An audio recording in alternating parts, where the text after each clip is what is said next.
Hai guys, selamat datang kembali di channel OyenGG.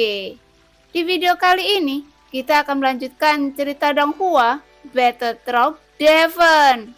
Ayo langsung aja ke alurnya. Selama kultivasi si Oyen tidak damai di sini, seseorang akan selalu merasa ada aura di sini. Bahkan jika ada tim yang datang ke sini dan di sana, Senju masih sangat sadar. Menjadi anak kuda adalah memiliki kesadaran menjadi anak kuda dan bergabung dengan Yuto. Membunuh semua orang yang mendekati tempat ini tanpa kecuali. Semua tim dimusnahkan olehnya. Hanya saja mereka yang datang ke sini untuk mencari keberuntungan. Yang lemah hanya menempati minoritas yang sangat kecil. Hampir bisa dikatakan bahwa dalam waktu singkat ini, mereka yang ingin memasuki tempat ini mencari keberuntungan. Selama kekuatan mereka sedikit lebih lemah, mereka semua berakhir dengan kesengsaraan. Hanya dengan mengandalkan segelintir orang yang memahami situasi mereka saat ini dan terbengkelai lebih dalam, barulah mereka dapat benar-benar bertahan. Ini bukan tempat bagi yang lemah untuk meningkatkan kekuatannya, tetapi tempat berburu bagi yang kuat untuk memburu yang lemah. Hanya saja tempat berburu ini dibuat oleh Raja Iblis Tianhe, tetapi kebanyakan dari mereka yang menelan pil sumber yang masih tidak dapat dipengaruhi oleh kegelisahan di hati mereka dan sangat mencintai perang. Jadi dalam waktu singkat ini, orang yang terbunuh jumlahnya masih terus bertambah. Jika ada angin sepoi-sepoi bertiup di hutan, Anda bisa mencium bau darah dari angin sepoi-sepoi itu. Pertempuran di sini sangat kejam, dan energi iblis mendesak dan menggoda orang untuk melakukan lebih banyak pertempuran. Pada saat yang sama, setelah membunuh sekitar selusin orang, Yuto dan Senju juga menghadapi musuh yang kuat. Dua sosok dari langkah kedua dan satu langkah ketiga. Jumlah total sekitar 7 atau 8 orang. Dan yang terlemah adalah Dewa Pertarungan Bintang 9. Saat ini, Yuto dan Senju dikelilingi oleh semua orang.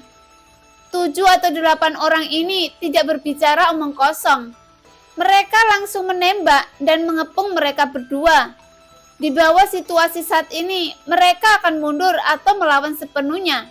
Jelas, pasangan orang ini memiliki yang terakhir. Mundur! Yuto menggertakkan giginya dan menyadari bahwa ada yang salah dengan situasi saat ini. Keduanya memiliki tingkat kemenangan yang rendah melawan 8 orang ini. Meskipun Senju sangat kuat, Yuto tidak akan menggantungkan harapannya pada sebuah orang luar. Apa yang akan Anda lakukan jika mundur? Biarkan aku pergi bersama, meskipun Anda begitu banyak orang. Pada saat ini, Senju berteriak dengan marah. Dengan penggaris raksasa di pundaknya, sosoknya yang tinggi penuh dengan penindasan. Ayo mundur dulu, jumlah mereka terlalu banyak, jadi tidak perlu memaksa mereka. Yuto menggertakkan giginya. Jika dia benar-benar bertarung, kekuatan Senju pada langkah ketiga secara alami tidak akan takut. Namun Yuto adalah langkah kedua. Setelah dikalahkan, dia akan menjadi umpan meriam. Panggil seseorang, aku akan melawan mereka mundur. Senju melambaikan tangannya dan memarahi dengan suara yang dalam. Yuto tidak berbicara omong kosong dan menembak ke belakang dengan kecepatan yang sangat cepat. Duar.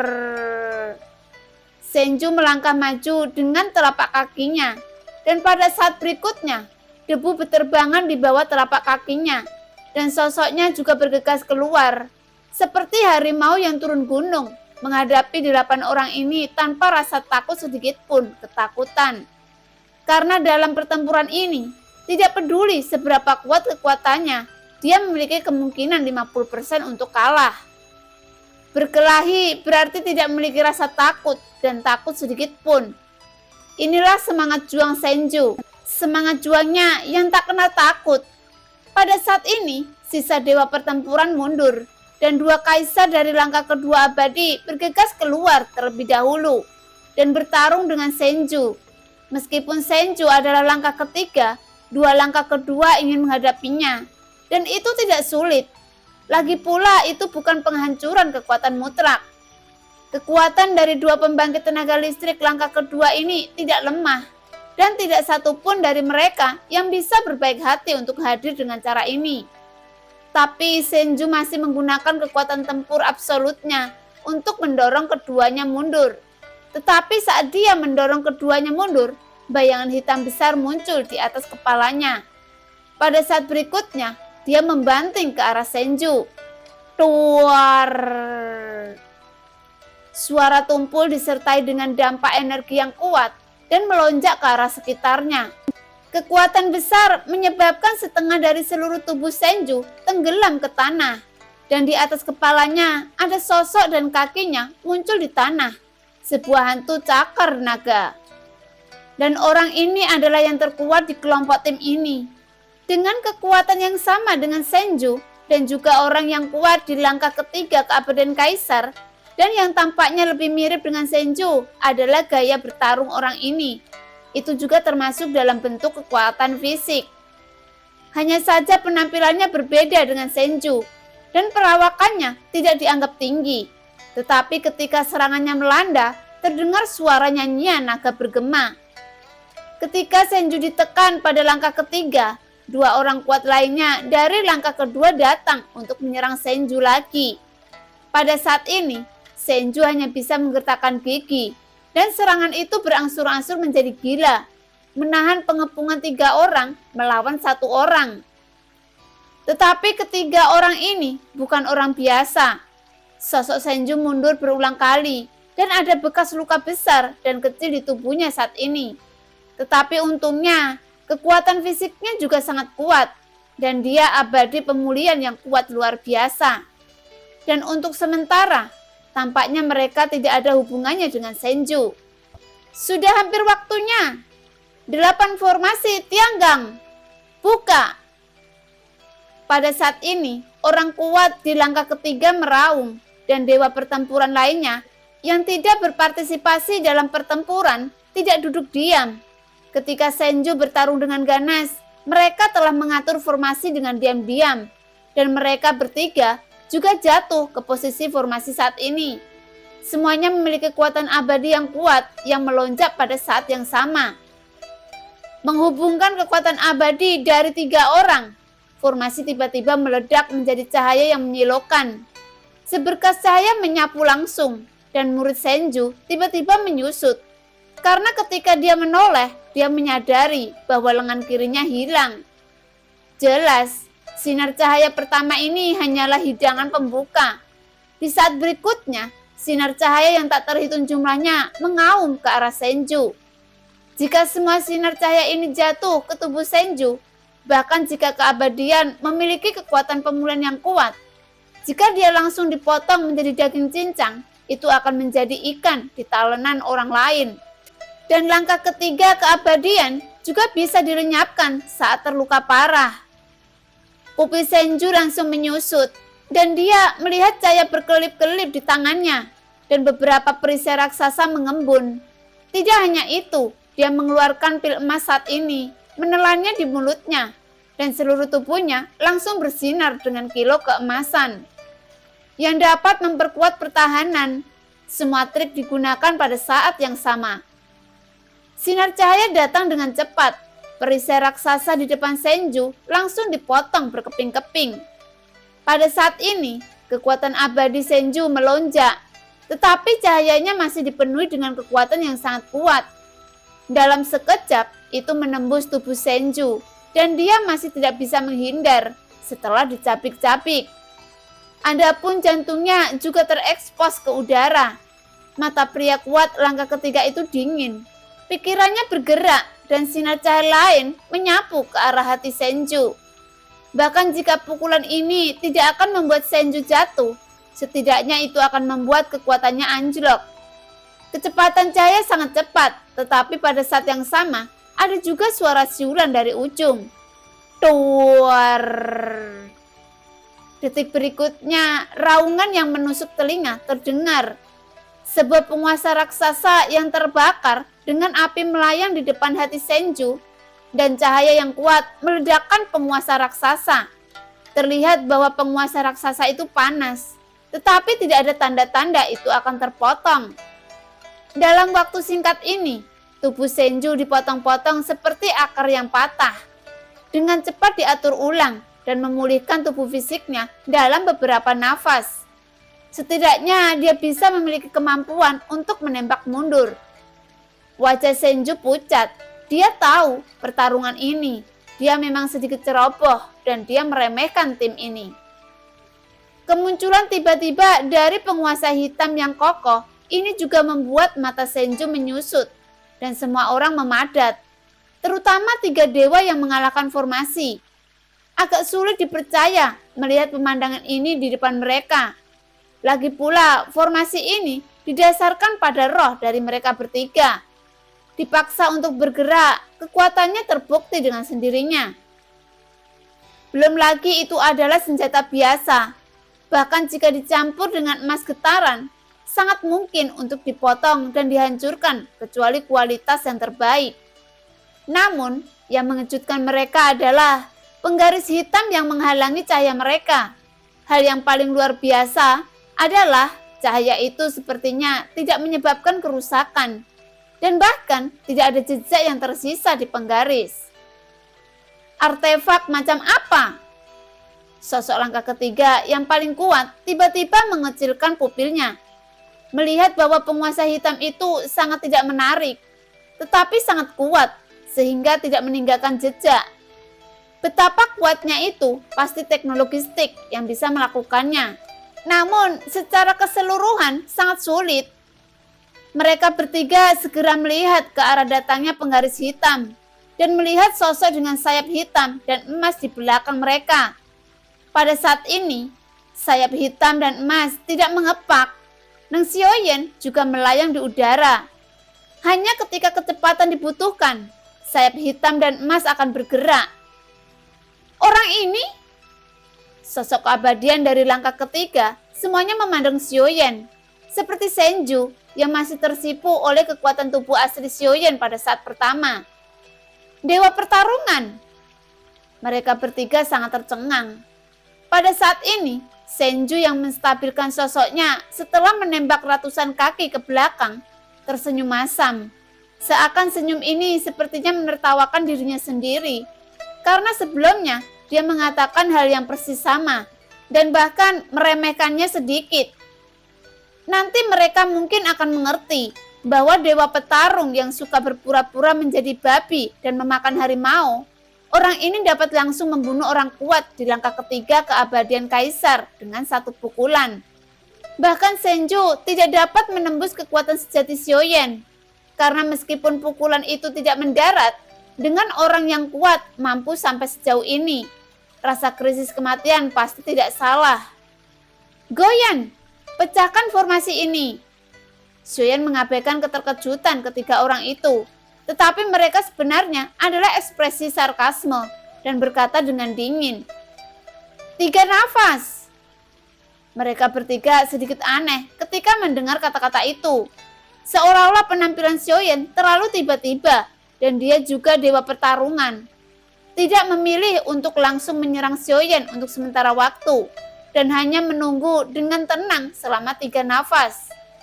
Istirahat.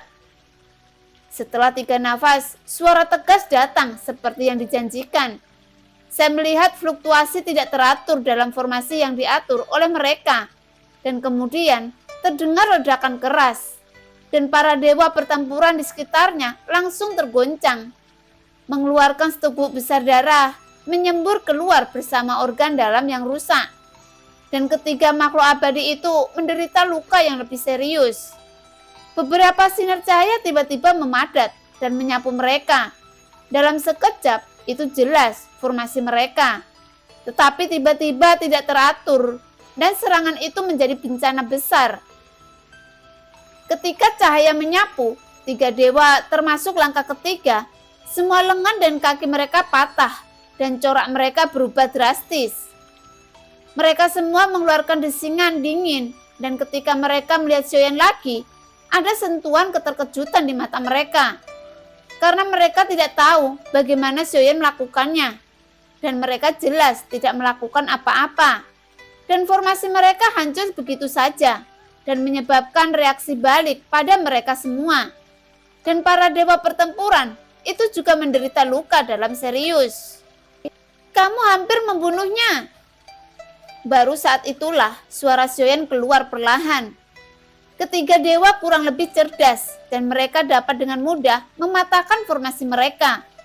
Dari titik ini, saya memberitahu mereka bahwa dewa pertarungan yang tampak lemah seperti semut di depannya adalah pembangkit tenaga yang sangat kuat dan misterius.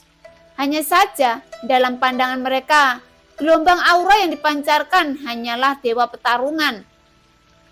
Bos, dewa pertarungan ini agak aneh, tapi seharusnya tidak sulit untuk dibunuh. Seorang kaisar abadi berkata dengan suara yang dalam di langkah kedua. Pria terkemuka itu menggelengkan kepalanya, mengangkat tangannya dan dengan tegas membuat gerakan mundur. Dewa pertarungan menakut-nakuti tiga makhluk abadi serta sekelompok dewa petarung. Adegan ini akan sedikit terlalu aneh untuk dilihat orang luar. Tetapi memang ada dua orang luar saat ini, yaitu dua wanita dari sebelumnya. Dan mereka juga mengikuti, tepat di samping mereka, dan mata indah mereka penuh warna keheranan. Dewa-dewa yang bertarung itu bisa pergi. Kamu harus tetap tinggal. Suara datar Xiaoyan keluar perlahan, tanpa sedikit pun ancaman dari nafas. Hanya kata-kata biasa yang sepertinya tidak memiliki kekuatan meyakinkan. Aku tahu kamu tidak sederhana, tetapi jika kita bertiga bergabung, bahkan jika kamu sangat kuat, itu juga bisa membuat Anda makan dan berjalan-jalan. Pria terkemuka mendengus segera, dan dia tahu kekuatan Xiaoyan yang sebenarnya. Tapi sekarang jelas bukan waktunya untuk menunjukkan kelemahan dengan mudah. Tepat ketika mata Xiaoyan tenggelam dan dia akan mengambil tindakan untuk menekan, Xiaoyan tiba-tiba mengerutkan kening. Cahaya dingin datang dari sisi yang jauh, dan itu menembus salah satu dari tiga sosok dalam sekejap. Dan lokasi yang tertusuk hanyalah jantung. Mereka menyergap. Orang terkemuka berteriak dengan marah, dan segera melihat sekeliling dengan waspada. Pada saat ini, Xiaoyan juga melihat sekeliling dengan waspada. Karena ini bukan penyergapan Xiaoyan, tetapi ada tim lain. Dia bergerak di belakang punggungnya. Pada saat ini, sebuah sosok itu keluar dari kabut hitam. Itu sangat cepat, dan itu bergegas menuju tiga makhluk abadi dalam sekejap. Seperti burung yang telah lama tidak aktif dalam kegelapan. Seperti binatang buas yang sedang berburu. Mata Xiaoyan terfokus, dan dia melihat sosok yang keluar dengan jelas. Saat dia melihat sosok ini dengan jelas, Xiaoyan tidak asing baginya. Lagi pula, dia sudah memiliki hubungan antara dua sisi. Taisu! Xiaoyan bergumam, juga merasa terkejut. Dia tidak menyangka bahwa Taisu yang kuat akan muncul di sini tiba-tiba. Apalagi target pertama serangannya bukan dia, tapi tiga makhluk abadi. Mungkinkah ketiga dewa ini bermusuhan dengan mereka? Xiaoyan mundur sedikit dan bersembunyi di kabut abu-abu, menyaksikan pertempuran yang tiba-tiba pecah di udara. Tetapi Xiaoyan terkejut dan ketakutan saat melihat orang kuat langkah ketiga dapat disimpulkan bahwa mereka sepertinya tidak tahu satu sama lain. Artinya, orang kuat Taisu ini membunuh mereka tanpa ada kebencian. Tujuannya adalah untuk membunuh mereka. Mata Xiaoyan membeku. Pikirannya berlari cepat, dan dia tiba-tiba merasa ada sesuatu yang salah. Dikombinasikan dengan apa yang dikatakan permaisuri sebelumnya, Taisu mengandalkan baju besi dewa palsu. Jadi kekuatan mereka yang kuat berasal dari kekuatan keabadian. Dan yang paling penting yang harus diperoleh adalah kekuatan keabadian, cara tercepat untuk merebutnya langsung dari pembangkit tenaga abadi ini.